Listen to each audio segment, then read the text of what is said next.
যশোর-৫ মনিরামপুর আসনে বিএনপির মনোনয়ন পরিবর্তনের প্রতিবাদে বিক্ষোভে ফেটে পড়েছেন দলীয় নেতাকর্মীরা। রোববার বিকেলে ঢাকুরিয়ায় কাফনের কাপড় পরে বিক্ষোভ মিছিল এবং সমাবেশ অনুষ্ঠিত হয়।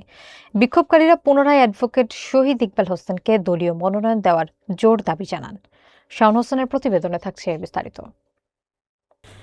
আগামী ত্রয়োদশ জাতীয় সংসদ নির্বাচনকে সামনে রেখে যশোর-৫ মনিরামপুর আসনে বিএনপির মনোনয়ন পরিবর্তনের প্রতিবাদে ঢাকুরিয়ায় বিক্ষোভ মিছিল এবং সমাবেশ অনুষ্ঠিত হয়েছে। রোববার বিকেলে ঢাকুরিয়া ইউনিয়ন বিএনপির উদ্যোগে শত শত নেতাকর্মী কাফনের কাপড় পরে এই কর্মসূচিতে অংশ নেন। ঢাকুরিয়া প্রতাপকাটি বহুমুখী মাধ্যমিক বিদ্যালয়ের সামনে থেকে বিক্ষোভ মিছিল শুরু হয়ে ঢাকুরিয়া বাজার প্রদক্ষিণ করে পুনরায় বিদ্যালয় প্রাঙ্গণে এসে শেষ হয়। পরে সেখানে অনুষ্ঠিত হয় প্রতিবাদ সমাবেশ।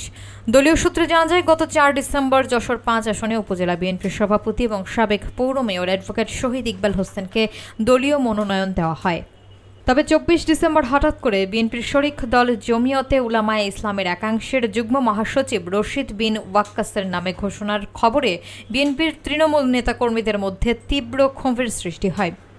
সমাবেশে বক্তারা বলেন, শহীদ ইকবাল হোসেন একজন ত্যাগী, পরীক্ষিত এবং দীর্ঘদিনের আন্দোলন সংগ্রামের সক্রিয় নেতা। বক্তারা অভিযোগ করেন, তার মনোনয়ন বাতিলের সিদ্ধান্ত তৃণমূল নেতাকর্মীদের প্রত্যাশার পরিপন্থী। তারা অবিলম্বে এই সিদ্ধান্ত প্রত্যাহার করে পুনরায় শহীদ ইকবাল হোসেনকে মনোনয়ন দেওয়ার জন্য বিএনপির কেন্দ্রীয় হাইকমান্ডের প্রতি জোর দাবি জানান।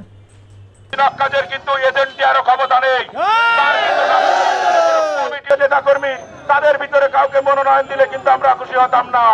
তারপর আমরা এর তীব্র নিন্দা প্রতিবাদ জানাই এবং কেন্দ্রের কাছে আবেদন করতে চাই, ভোট হবে আমাদের পানের শীষের বিরুদ্ধে নয়।